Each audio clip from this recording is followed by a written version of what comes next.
سلام آقای اسکندر، دوست هموطن من در کشور تاجیکستان. آمدم در پکنزار، در باغ پکن، از همان نهالی که پارسال برایت از جمهوری اسلامی ایران فرستادیم به کشور دوست و طوری وطن ما، قسمتی از وطن ماست تاجیکستان و ملت آن برادرهای ما هستند در اون سوی مرزهای ایران. اینجا پکنزار است. من میخواهم بدانم آیا پکنهای شما هم که برده اید در تاجیکستان محصولی داده است، رشد کرده است، چگونه است؟ و امسال هم برایت از این نهالهای خوب میدونید چقدر بار دارد، برایت انشالله از اینجا از ایران برایت روان میکنم به تاجیکستان. اگر ملت ما پسندشان شده باشد در تاجیکستان، همه چند تا محصول دارد و بی نهایت محصول دارد.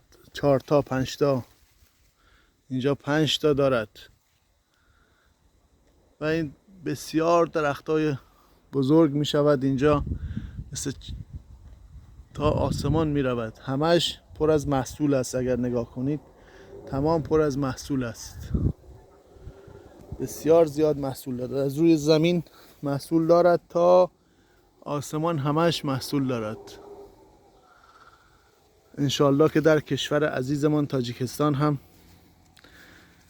که طوری ما فکر میکنیم مثل ایران است، این محصول دهی را داشته باشد و خلق تاجیکستان از ما راضی و خوشنود باشند و همچنین که شما همیشه تلاش داری، سعی داری، کوشش میکنی بهترین نهال ها را برای کشورت، برای مردمت، برای برادران و دوستانمان در آنجا تهیه بکنی و ببری.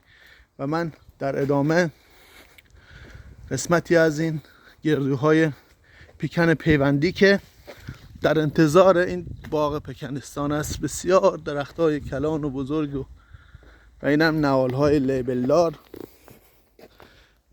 لیبلدار همه آماده است برای ارسال برای شما. اینا را نگه داشتیم، انشاءالله که به زودی زود برایتان ارسال کنیم، بفرستیم به کشور. همش لیبل دارد و ارقام مختلف پیکن است، همش لیبل دارد. چند هزار هستش اینجا، انشاءالله که بتوانیم برایتان ارسال کنیم. و بی نهایت نهال عالی و قوی و بسیار گلدان‌های بسیار خوب دارد و این هم در کنار هم ارقام مختلف گردوی پیکن است.